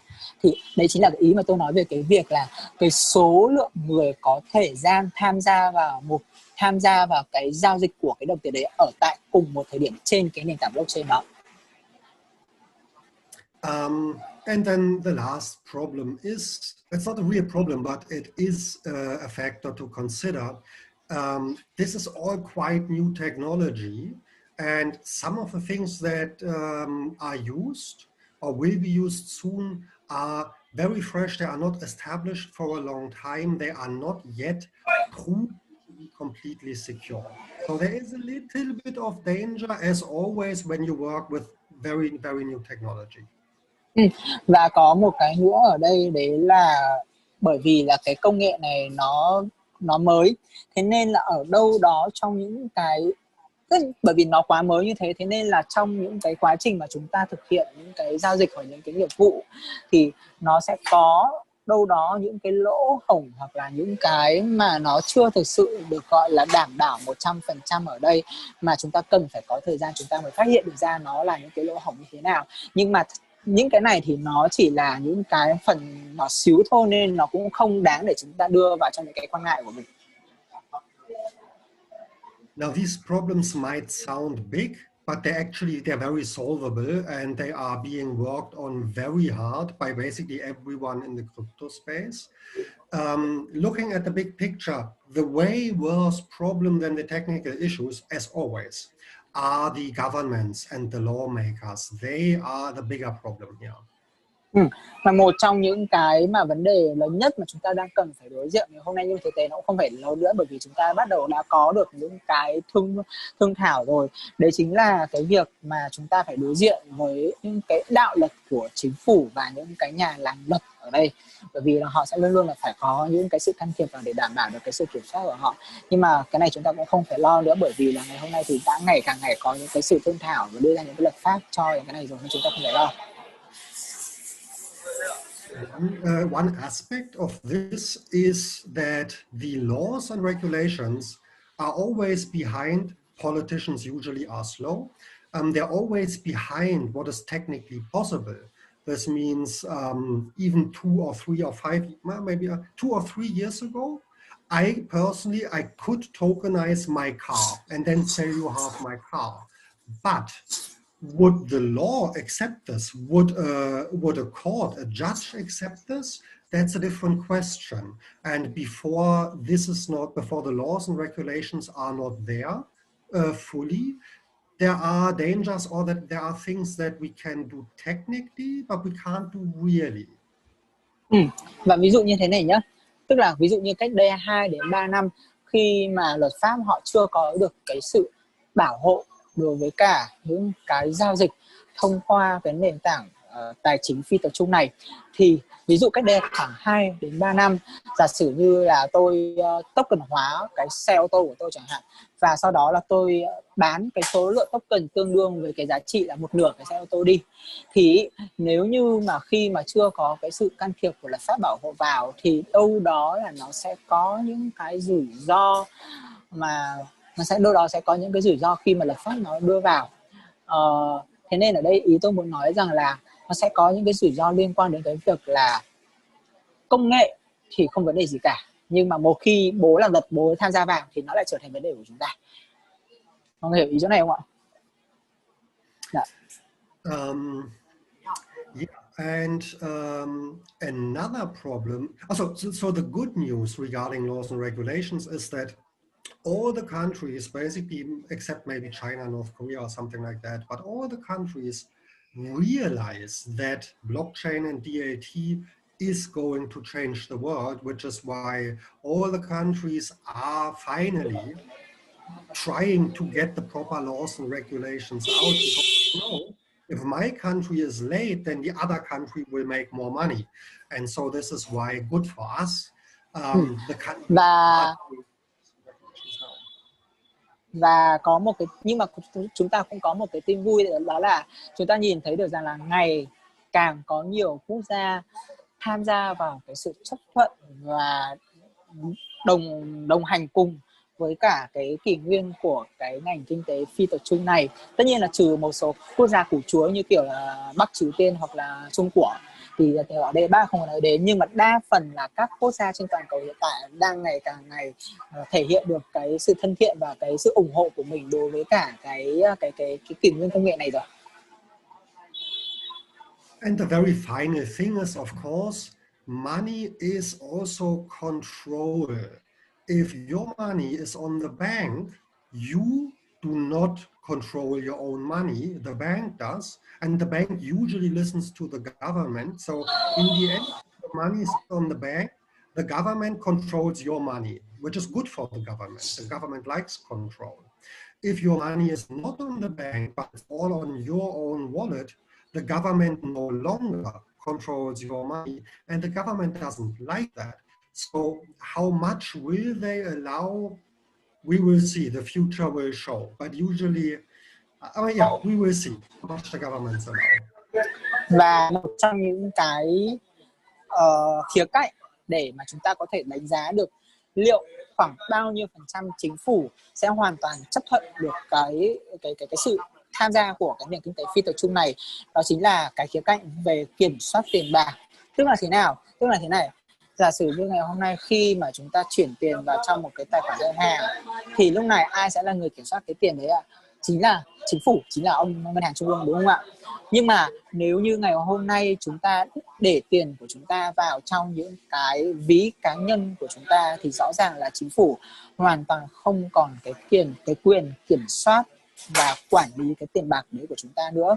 Vậy thì chắc chắn ở đây là ông chính phủ lúc nào cũng sẽ phải đưa ra những cái cân nhắc về cái việc làm sao sẽ có được những cái thỏa thuận giữa hai cái sự mâu thuẫn này, và cái việc mà đưa ra được cái sự thỏa thuận giữa hai cái mâu thuẫn này được tốt bao nhiêu thì nó sẽ có được cái sự ủng hộ từ chính phủ bấy nhiêu, nên chúng ta cái này cần phải chờ, và nó cũng chính là một trong những cái thử thách của chúng ta. Yeah, these are the challenges then wrapped up for the new decentralized and freer world that we have. And to wrap this up now, what's the whole point of DeFi? What is the vision?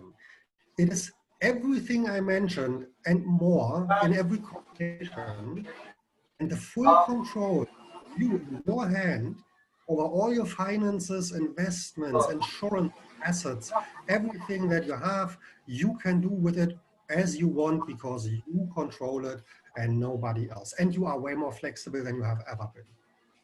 That is it.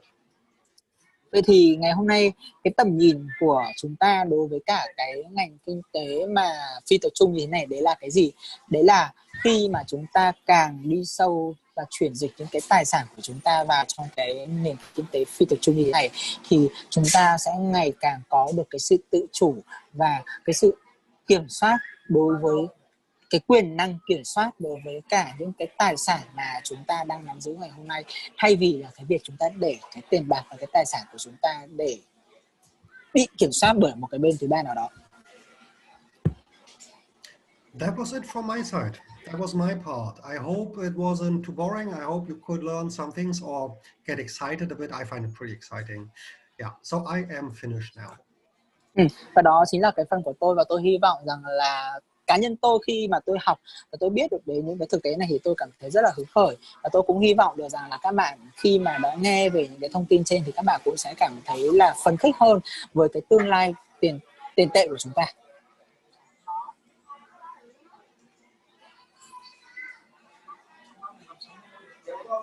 Ok, Đạt.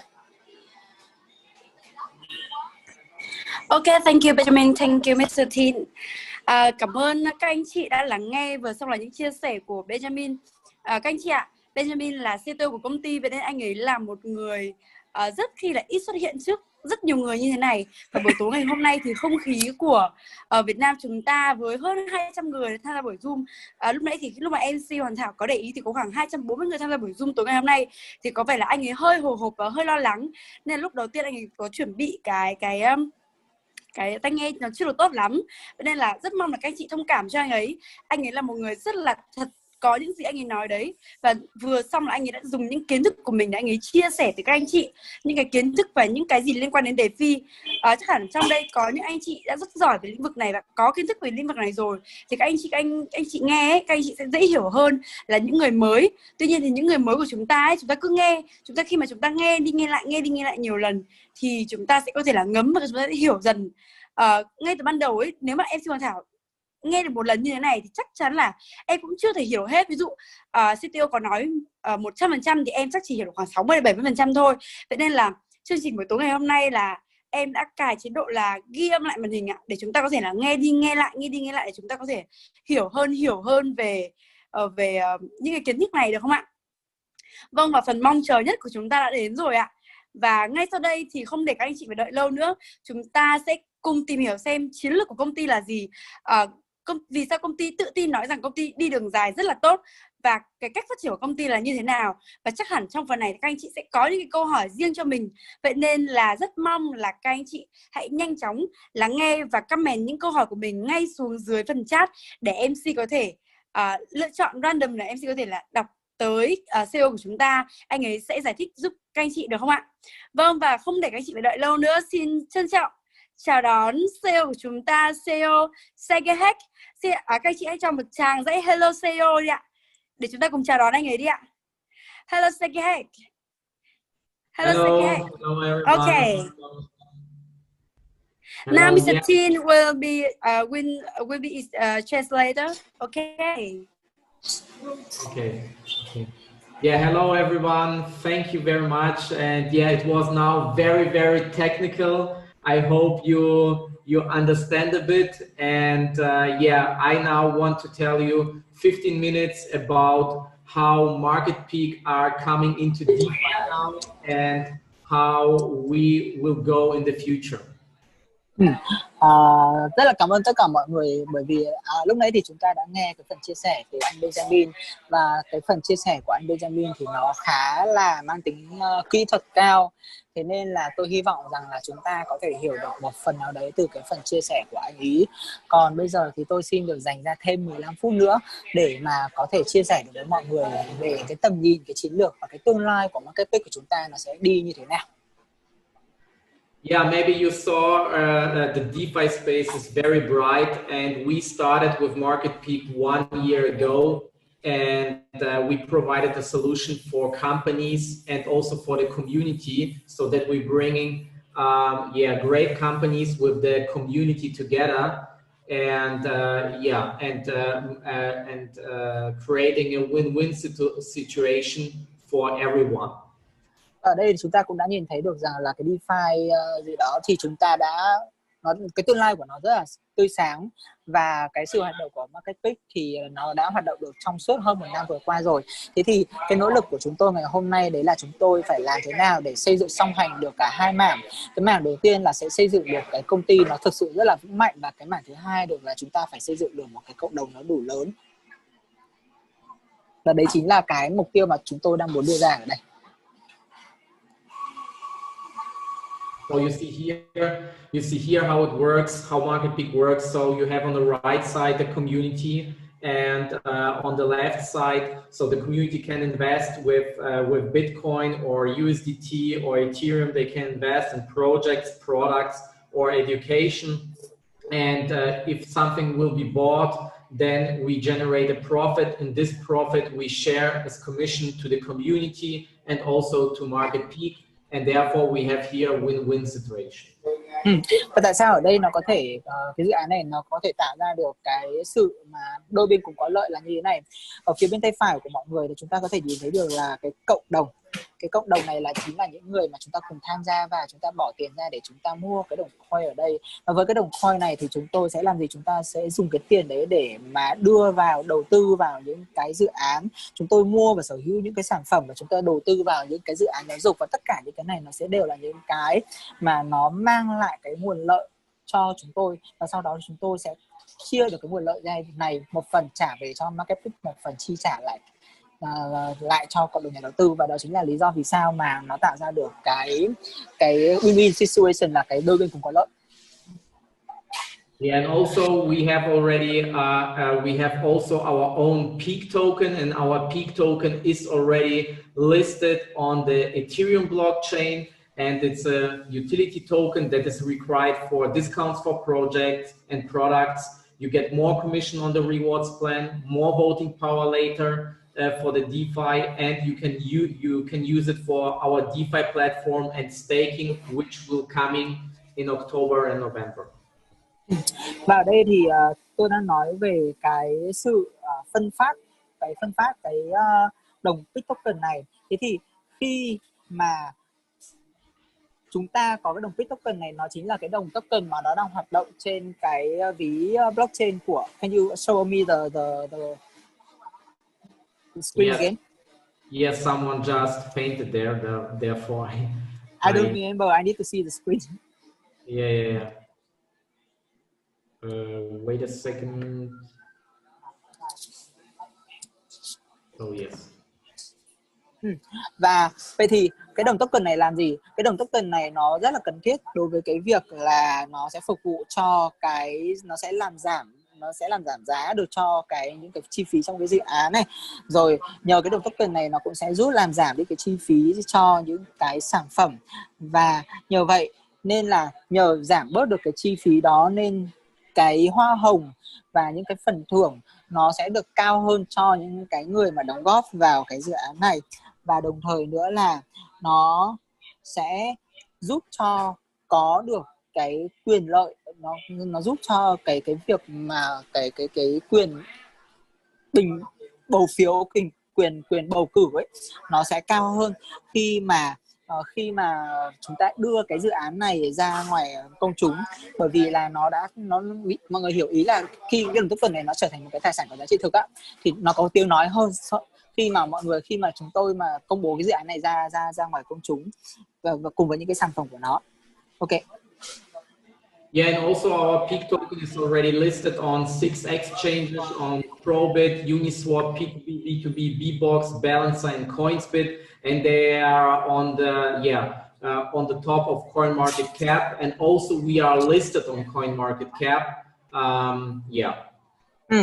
Và ở đây thì cái đồng Peak token này hiện tại nó đã được niêm yết trên 6 cái sàn giao dịch, ví dụ như là Probit, ví dụ như Uniswap, ví dụ như là P2P. Mọi người có thể nhìn thấy cái danh mục ở đây ha. Và đồng thời nữa là nếu như và ở trên cái sàn CoinMarketCap thì nó đang nằm trên top 30. Yes, you can see. No, you hide it already. Okay.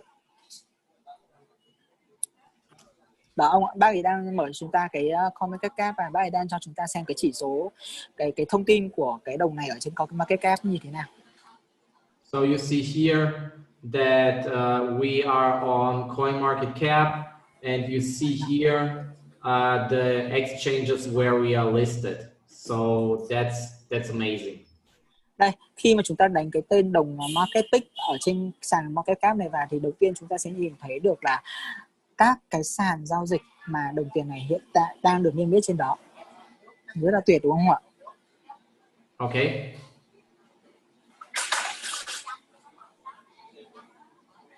So, and also, if you are asking now how you can be a part of Marketpeak, we have 7 membership packages where you can get, where you have free things. You can be educated, you can build your infrastructure, your commission, and get commissions, or you can get Peak token minted. Và ở đây thì chúng ta có 7 cái gói thành viên ở đây, và với cái 7 cái gói thành viên khi chúng ta sở hữu như thế thì ngoài cái đồng token chúng ta sở hữu ra thì chúng ta sẽ có thêm những cái quyền lợi. Ví dụ chúng ta sẽ có những cái đầu tư, chúng ta sẽ có những cái chương trình đào tạo cho cá nhân chúng ta, rồi chúng ta sẽ có những cái, nói chung là khi mà chúng ta đầu tư vào đây thì ngoài cái token ra chúng ta sẽ có thêm nhiều những cái quyền lợi hơn mà chúng ta mà bên cạnh cái việc token chúng ta có. Okay. And also how the peak minting software works. So as soon as you buy a package, then the peak minting software starts. And it goes 32 months. And depending from the package you bought, you get every week peak tokens minted. And then you are very flexible and can sell them, or you can hold them. And after that, you have 20 months that will be released minted. So yeah, that's how it works. Thế thì cái quy trình ở đây khi chúng ta đầu tư và chúng ta nhận lợi nhuận nó như thế nào? Đầu tiên là chúng ta sẽ mua cái gói đầu tư đấy, và sau đó là cái cỗ máy đào của chúng ta nó sẽ có một cái phần mềm đào, và nó sẽ có một cái máy đào cái đồng Peak token này của chúng ta, và cái máy đào Peak token này nó sẽ bắt đầu nó hoạt động liên tục trong vòng 32 tháng. Và sau đó thì 12 tháng đầu tiên thì chúng ta sẽ có những cái đồng Peak nó được bonus, và sau tổng cộng 12 tháng thì chúng ta sẽ có thể bắt đầu bán những cái đồng token mà nó được đào ra, đưa nó lên trên những cái sàn mà tôi vừa nói với các bạn để các bạn có thể bán, mà đấy chính là cái thời điểm mà các bạn bắt đầu có thể là thu về được cái lợi nhuận của mình. Okay. Hello. Ở đây mọi người có nhìn thấy là cái cái 12 tháng đầu tiên các bạn, bên cạnh cái đồng token mà chúng ta nhận về, chúng ta còn nhận được thêm những cái thưởng thêm là 2,5% cho đến 7,0% một tháng đó. Đấy là cái quyền lợi của chúng ta khi mà chúng ta sử dụng cái đào này, tức là chúng ta có thêm nó. Ok. Okay. So and so I want to talk about the future. So right now, I want to present you our new product. So I told you that that we will launch our Peak DeFi app, and now it's released. We launched our new Peak DeFi app, and yesterday we also launched it on Android, and on iOS we already have it 2 weeks. I don't get it. Can you say again? I said again. So I said right now we launched our new product, okay? Yeah. And this is our Peak DeFi wallet app, okay? And Okay, it's okay. for iOS and Android available. Okay. Thế thì hiện tại chúng ta đang có một cái sản phẩm mới, nó có tên là cái ví Peak DeFi, và cái ví Peak DeFi này nó đang có thể hoạt động ở trên ví ở nền tảng của iOS và Android. Okay. Okay. And well, the app, it's a native in wallet mobile app. You can create and import your Ethereum wallet. It's specialized for DeFi. You can check your portfolio and transactions, and you can send and receive tokens, and also, of course, our own Peak token. Và cái ví này nó sẽ có những cái đặc tính sau. Thứ nhất là nó là cái ví mà nó hoạt động trực tiếp ở trên cái mobile app. Cái thứ hai nữa là với cái ví này thì chúng ta có thể là tự tạo nó ra, và sau đó là có thể là sát nhập cái ví ETH của các bạn vào. Và cái thứ ba nữa là nó được tạo ra đặc biệt là phục vụ cho cái DeFi.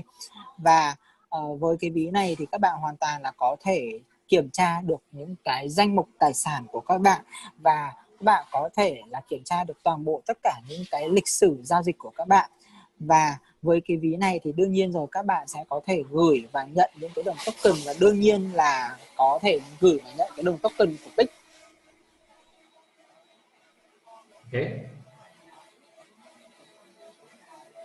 Okay. And yeah, you see it here. If you go to iOS or App Store, you can just find Peak. You need to type Peak DeFi wallet, and then you can download it. Và các bạn chỉ cần là để mà tải cái ví này thì các bạn chỉ cần đơn giản là vào trong cái chợ của iOS hoặc của trên cái Android á, các bạn đánh cái chữ Peak DeFi này và là các bạn sẽ nhìn thấy ngay cái ví này, và các bạn chỉ cần download nó về là xong. And also one more thing, we have a new partnership with I see a small mistake, with the company Pay. Okay. Và hiện tại thì chúng ta đang có một cái mối quan hệ hợp tác với cả một cái công ty có tên là Pay, một cái đối tác mới của Marketpeak. This is a POS terminal and a payment module where you can now pay with the Peak token to buy stuff or to buy food or to buy anything, and that is now already working in Hong Kong. Phía bên tay trái là mọi người có thể nhìn thấy được là cái cổng POS, và phía bên tay phải là cái công cụ thanh toán POS đó, và cái phía bên tay phải là cái hệ thống máy bán hàng tự động mà có thể chấp nhận được cái đồng token này mà có thể mua hàng ở đây. Mà hiện tại thì cái máy này nó đang có ở Hồng Kông rồi. And also it will be soon in Japan, Singapore, South Korea, Dubai, and maybe also Latin America. Và sớm thôi thì nó sẽ xuất hiện ở Nhật Bản, ở Singapore, ở Nam Triều Tiên, Dubai, và sớm nữa là có thể xuất hiện ở Mỹ. And that's amazing because it's a first step to get more adoption in Asia, and maybe soon it will be also available in Vietnam, of course.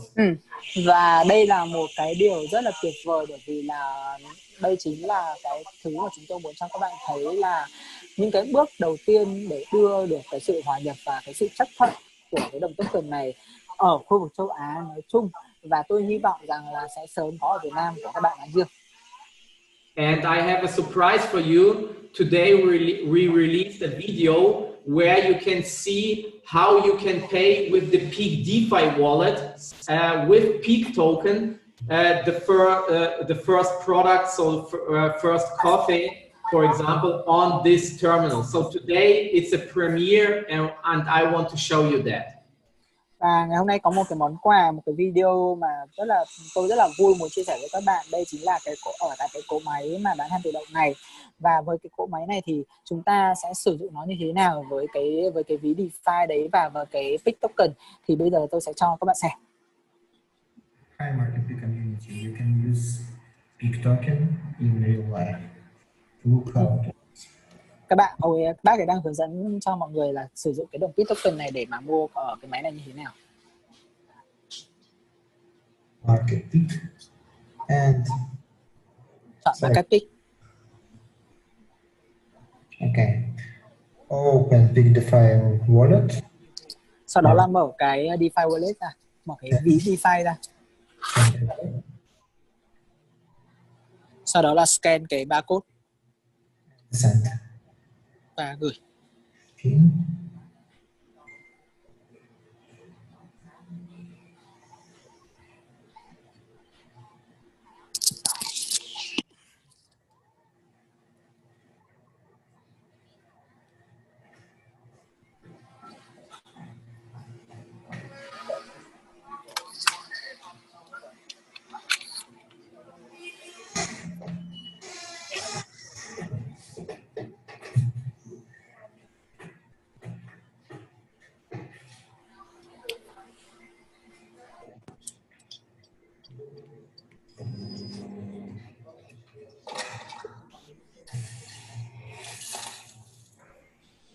Bác ấy mua cà phê.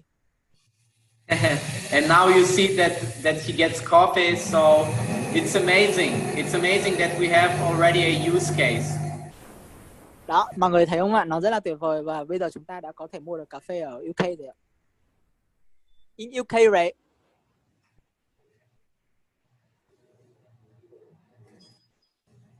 Yeah. So yeah, and that's it. So I will I want to say you more. So I'm very proud to have this first use case, and that's very fast after we launched the app. And the next step is that we will launch our Peak DeFi fund, and this will be in October or November, and this will top everything. Yeah. Và đó là cái bước khởi đầu tiên mà tôi đã cảm thấy rất là hứng thú với nó, nhờ vào cái việc là tung ra cái ví DeFi cùng với cái sự ứng dụng của nó.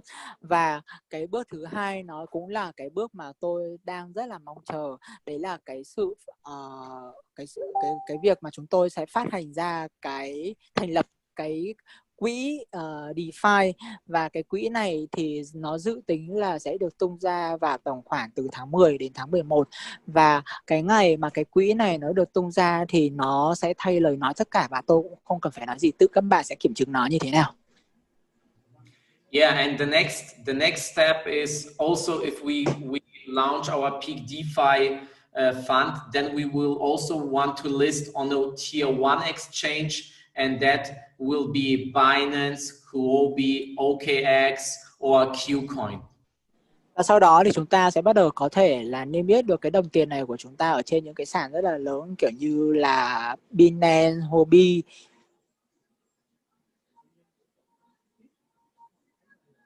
Okay. Okay, so you said Huobi, Binance, OKX, Qcoin, yeah? Qcoin.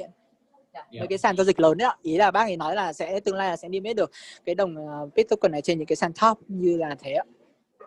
Okay, and yeah, and if we reach that, then I hope that we get so our target is to get the peak price this year to 75 cents to $1 this year. This year, right? Và một trong những cái mục tiêu của bác ý là làm sao mà đưa được cái giá của cái đồng Pick token này lên tầm khoảng 75 cent cho đến là $1 trong năm nay. And next year, we want to grow our community to create the version 2 of our Peak DeFi platform and to get a community of 250,000 members at the end of next year and to get a peak price of $2 to $4. Can you say about the number again? Okay, next year we have the target to reach 250,000 members and to launch the second version of our platform and to reach the peak price of $2 to $4. Ok, mục tiêu của năm sau là bác ấy muốn xây dựng được cái cộng đồng thành viên này nó lên là 250.000 thành viên và cập nhật được cái phiên bản thứ hai của cái DeFi và đồng thời nữa là nâng được cái giá của đồng token này lên từ khoảng 2.5 cho đến là $4 một đồng.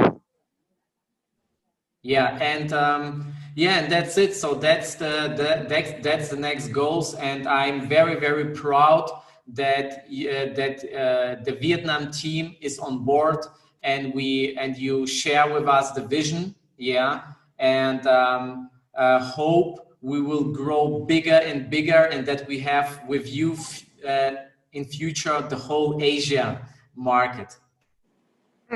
Và tôi rất là cảm ơn cộng đồng của người Việt Nam chúng ta ngày hôm nay bởi vì các bạn đã dành cho chúng tôi cái cơ hội để lắng nghe chúng tôi chia sẻ về cái tầm nhìn và cũng như cái chiến lược của chúng tôi.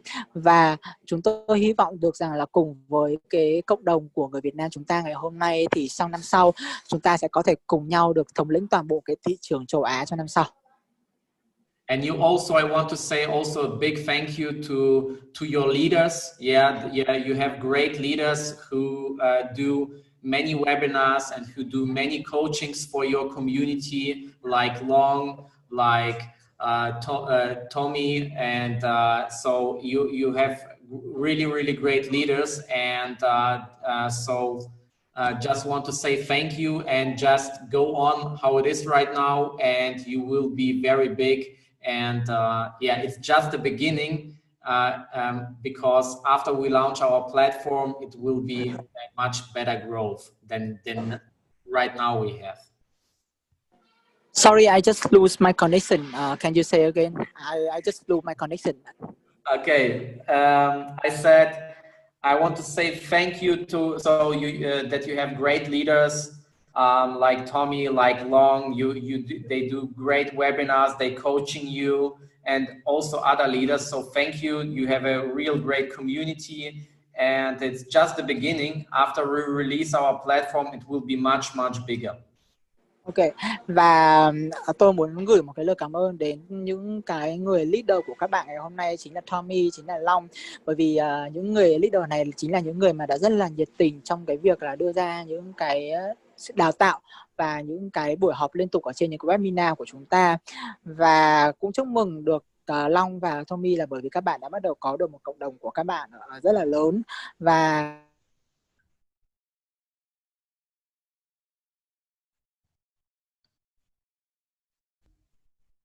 Is he away?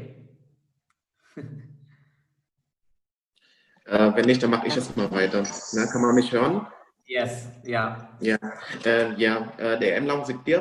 Chắc anh Tín đang bị mất mạng rồi. Yeah, you can go on, Sergey, if you want to say something more. To be honest, no. So that was my final words. So thank you very much, and we see us in the next webinar, and hopefully the corona situation will be better, and I would like to come to you and to make a big event. And yeah, thank you very much. Thank you for your for being part on this webinar. Thank you. Sergey rất cảm ơn cộng đồng Việt Nam hôm nay tham gia webinar của chúng tôi. Đấy, và cũng là mong muốn là cái trường hợp Covid nó sẽ giảm đi và nó sẽ ổn lại một chút. Đấy, để Long và Sergey sắp tới có thể tháng 10, có thể tháng 11. Mong là còn năm nay đấy để về Việt Nam và tổ chức một cái event rất lớn đấy cho cộng đồng người Việt Nam. Ok. Yeah, thank you very much, and see us soon again. Yeah. Cảm ơn Sergey, rất cảm ơn mọi người và sẽ gặp lại sắp tới. Và cái buổi như ngày hôm nay, buổi ngày hôm nay là buổi đầu tiên là gọi là rất đặc biệt. Hôm nay có CTO Benjamin Bendick tham gia. Đương nhiên là anh ấy là chia sẻ nó rất kiểu là sâu về kỹ thuật. Đấy, còn buổi sắp tới Long sẽ thông báo các group. Đấy thì là chỉ mỗi là Sergey chia sẻ dễ hiểu hơn cho cộng đồng. Đấy. Ok. Được rồi, vào sáng. Hôm nay cũng xin lỗi mọi người một chút xíu ha, bởi vì là Tín có một chút bất cập là Tín vẫn đang ở sân bay, bởi vì máy bay của Tín nó bị delay nên là phải ngồi ở sân bay làm việc, nên là kỹ thuật của Tín nó hơi bị chập chang một tí, nên là cũng mong mọi người thông cảm ha. Cái này nó nằm ngoài cái dự tính của Tín á. Okay, no problem. He said to us that he is on the airport. That's why he has a little bit connections problems. But next time, yeah, he will fix it and he will make it better. Do it better. Everything good. So yeah, if you have, should I miss something long or I say? Nếu mà anh chị có cái gì mà không hiểu hay là có một câu hỏi gì mà nó phù hợp hay là muốn hỏi cái gì thì có thể là sẽ dành một ít thời gian để có thể là hỏi. Anh Phán ơi, có thể anh Phán mở lại cái phần cái chat. One question. When the DApp staking will start? Yeah, the staking model. Staking and the DeFi platform will launch at the same time, so it will be launched. I think, like I told, October, November, after we did the smart contract security audit report. Yeah. Okay. Sau khi là kiểm toán cái smart contract audit report là sẽ ra đời hay ra mặt cái nền tảng DeFi, lại gọi là DeFi platform, và cùng nhau cùng thời gian nên là cũng ra cái mô hình staking. Ok. Nếu mà anh Phán hay là mọi người có câu hỏi gì thì được không về Marketpeak hay là về Pick DeFi? Okay, so that's it. So I need to leave right now also, because already nearly 2 hours we on this webinar. So thank you very much, and yeah, have a great day, and wish you a great time. And I hope you felt the decision to join our community and to be a part of it. Thank you. Bây giờ mình cũng đã cái webinar của mình đã chạy được khoảng 2 tiếng rồi, và bây giờ tôi cũng phải sắp đi đấy, và tôi rất mong là anh chị em hôm nay lại rất enjoy, hay là rất mừng, hay là rất vui vẻ về cái buổi hôm nay đấy, và hẹn các bạn gặp lại sớm. Okay, say again. Bye bye to everyone. Và em Long cũng hôm nay là muốn đến đây và rất cảm ơn anh chị em hôm nay tham gia cùng buổi Zoom với cả CEO với cả CTO đấy, và trong tương lai là em Long sẽ thường xuyên tổ chức cái buổi như ngày hôm nay đấy, về chia sẻ kiến thức blockchain này. Nếu mà không có Benjamin thì em Long sẽ chia sẻ đấy về kiến thức blockchain và về cái trường hợp trên thế giới, trên toàn cầu, ví dụ là thị trường tokenized asset này, tokenized asset là token mã hóa này, tài sản mã hóa này, hay là về DeFi này đấy. Và sắp tới là em Long sẽ thông báo trong các group đấy, các team đấy là có cái buổi đào tạo như thế thì em Long đào tạo trực tiếp. Ok, có cái gì đấy thì là em Long sẽ chia sẻ. Và hôm nay là buổi hôm nay là em Long rất cảm ơn anh chị em hôm nay đến rất đông, và em vừa đã nhìn thấy là con số lên tận 240 người đấy. Rất cảm ơn, rất vui, và hẹn các bạn, hẹn lại các bạn anh chị em. Cảm ơn anh Tín, cảm ơn MC Hoàng Thảo. Anh Phán giúp đỡ em kết thúc chương trình nhé.